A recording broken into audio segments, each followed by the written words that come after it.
Olá, meu irmão, minha irmã, encontro com a cruz. Hoje, sexta-feira, dia 16 de janeiro de 2026. Que o Deus Todo-Poderoso, que é Pai, Filho e Espírito Santo, te abençoe, em nome de Jesus. O encontro com a cruz, toda sexta-feira, às 3 horas da tarde. Esse momento sagrado, quando paramos para subir a via dolorosa e até o Calvário e contemplar o amor de Deus. Deus prova o seu próprio amor para conosco, pelo fato de Jesus ter morrido por nós, sendo nós ainda pecadores. Uma alegria estar com você nesse momento de contemplação. Oremos. Pai, muito obrigado a Deus, porque chegamos ao final de uma semana. E sexta-feira, Deus, nós nos unimos com a cristandade. Muitos irmãos e irmãs, muitos protestantes, católicos, ortodoxos, às 3 horas da tarde param para contemplar o sacrifício de Jesus da cruz.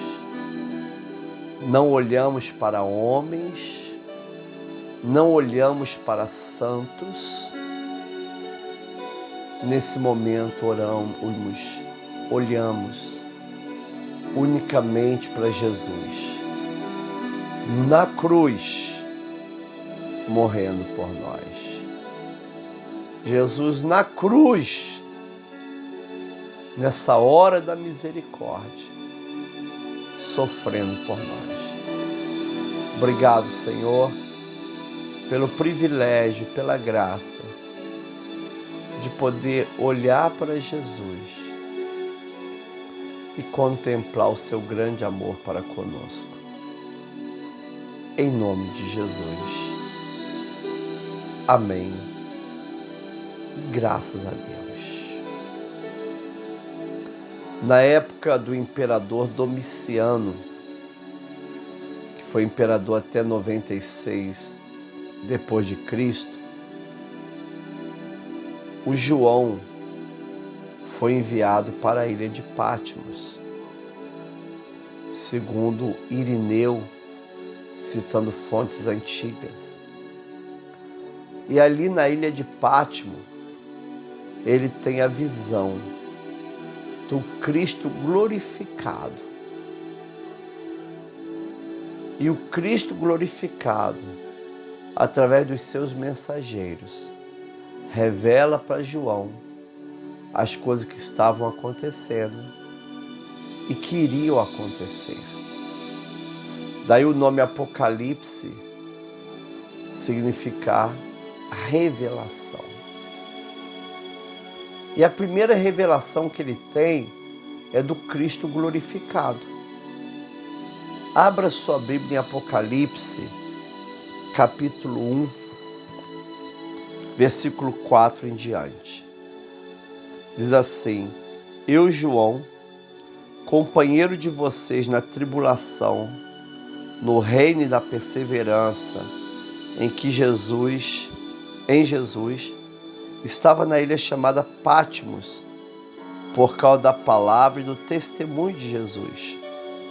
Achei-me no Espírito no dia do Senhor, foi num domingo, tá, irmãos? E ouvi atrás de mim uma voz forte, como trombeta, dizendo: escreve no livro o que você vê, mande-o às 7 igrejas, Éfeso, Esmirna, Pérgamo, Tiatira, Sardes, Filadélfia e Laodiceia. Eram as igrejas que João tomava conta. Todas elas ali na antiga Ásia Menor, atual Turquia. Voltei-me para ver quem falava comigo. E ao voltar, vi 7 candelabros de ouro, e no meio dos candelabros um semelhante a um filho do homem, com vestes talares e cingido à altura do peito com um cinto de ouro. Ele olha 7 candelabros, que são as 7 igrejas, e ali o Filho do Homem passando, que é Jesus. A cabeça e os cabelos dele eram brancos como a alva lã, como neve. Os olhos como chama de fogo. Os pés eram semelhantes ao bronze polido, como que refinado numa fornalha. E a voz era como o som de muitas águas. E na mão direita ele tinha 7 estrelas. Da sua boca saiu uma afiada espada de 2 gumes. O seu rosto brilhava como o sol na sua força. Ao vê-lo, caí aos pés como morto. Porém ele pôs sobre mim a mão direita, dizendo: não tenha medo, eu sou o primeiro e o último, e aquele que vive. Estive morto, mas eis que estou vivo para todo sempre, e tenho a chave da morte e do inferno. Palavra do Senhor, graças a Deus. Senhor, muito obrigado, ó Pai, por essa Tua palavra. Fala os nossos corações, em nome de Jesus. Amém. Graças a Deus. O Jesus glorificado que aparece na ilha de Patmos, ele diz para João: João, eu sou o primeiro e o último. Eu estive morto, mas agora estou vivo e tenho as chaves da morte e do inferno. Na morte de Jesus, Jesus foi à mansão dos mortos, desceu à mansão dos mortos e retirou do diabo as chaves da morte e do inferno. O diabo não tem a chave do inferno. Quem tem é Jesus. É interessante que ele diz: estive morto. Por várias vezes no Apocalipse vai aparecer a palavra cordeiro. E várias vezes a palavra dirá: um cordeiro que havia sido morto, porque tinha marca. Quando Jesus ressuscita, ele ressuscita com as marcas dos pregos que perfuraram sua mão, nas mãos, do lado, a lança, e nos pés. Jesus esteve morto. Na sexta-feira nós fazemos memória disso. Jesus esteve morto. Mas foi a morte de Jesus que matou a nossa morte. Amado, quando você vê Jesus numa gravura, numa escultura, em algum lugar, Jesus preso na cruz, ali está o sacerdote e ali está a oferta, o sacrifício. Toda vez que você lê livros, escuta pregações, ou ouve cânticos dizendo: eu sou o sacrifício, venha me queimar. Amados,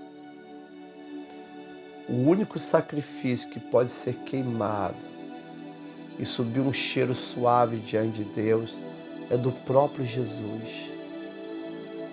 A cruz do Calvário é um altar onde Jesus se entrega por nós. Jesus não está na cruz. Jesus não está morto. Jesus é esse aqui do Apocalipse. Cabelo branco, cinto de ouro, pés como de bronze polido, olho que sai fogo, boca que sai espada.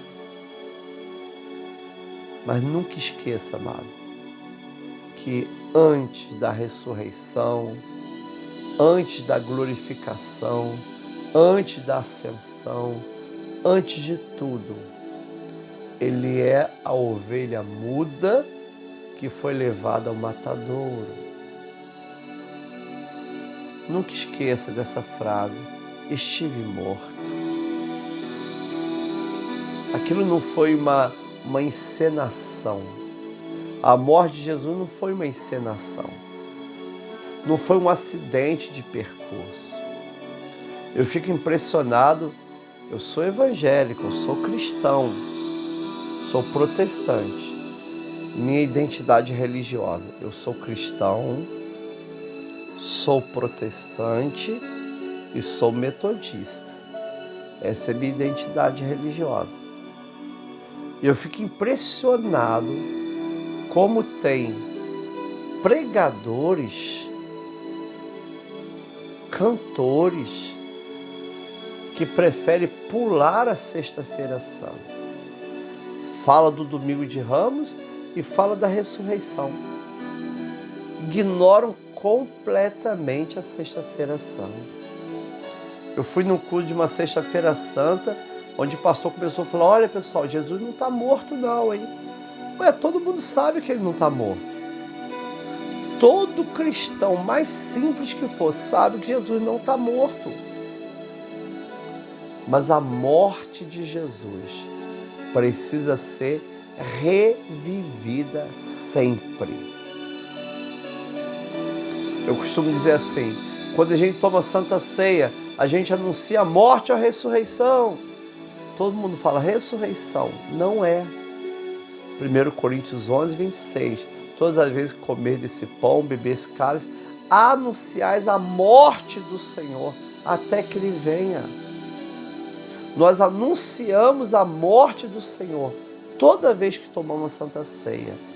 E anunciamos a morte do Senhor toda sexta-feira no encontro com a cruz. Amado, Jesus verdadeiramente morreu. Ele diz, eu estive morto, mas estou vivo e tenho as chaves da morte e do inferno. Estou vivo para todo sempre. É o versículo de número 18. Estive morto, mas eis que estou vivo para todo sempre e tenho as chaves da morte e do inferno. É importante, amado, você comigo olhar para esse Jesus que esteve morto e agradecer pela sua morte, agradecer pela salvação, agradecer pelo sangue derramado, agradecer pela pesada cruz, agradecer pelos cravos nas mãos, agradecer pela lança do lado de Jesus, agradecer pela coroa de espinho, agradecer pelas chicotadas, agradecer pela paulada na cabeça, agradecer por tudo que ele sofre. Porque com o sofrimento dele, ele pegou a chave da morte e do inferno. Ele matou a morte. Ele destruiu o inferno e nos deu a vida eterna. E essa vida é para o metodista, para o protestante? Não. É para todo aquele que crê em Jesus como Senhor e Salvador. Você crê em Jesus como Senhor e Salvador? É para você. Toma posse dessa bênção. Jesus morreu por mim. Eu fui salvo por Jesus. Eu tenho a vida eterna. Eu tenho a alegria da salvação. Ele morreu por mim. Isso faz toda a diferença, querido. Nós somos do Senhor, vivemos para o Senhor e queremos glorificar o Senhor. Permaneça com o Senhor, em nome de Jesus. Palavra do Senhor, graças a Deus. Oremos, graças te damos e te bendizemos, porque pela tua santa cruz remiste o mundo. Senhor, muito obrigado, Senhor. Nós colocamos diante da tua cruz nossa família, nossos enfermos, nossas necessidades, nossa igreja, e esse mundo que sofre, dizendo: Pai nosso que estás nos céus, santificado seja o teu nome, venha o teu reino, seja feita a tua vontade, assim na terra como no céu. Pão nosso de cada dia nos dá hoje, perdoa as nossas dívidas, assim como nós perdoamos os nossos devedores. Não nos deixe cair em tentação, mas livra-nos do mal, porque teu reino, o poder e a glória, para sempre. Amém. E graças a Deus. Que a graça do Senhor Jesus, o amor de Deus Pai e a comunhão do Espírito Santo seja com a sua vida agora e para sempre. Amém. Graças te damos e te bendizemos, porque pela tua santa cruz remiste o mundo. O Senhor te abençoe, em nome de Jesus.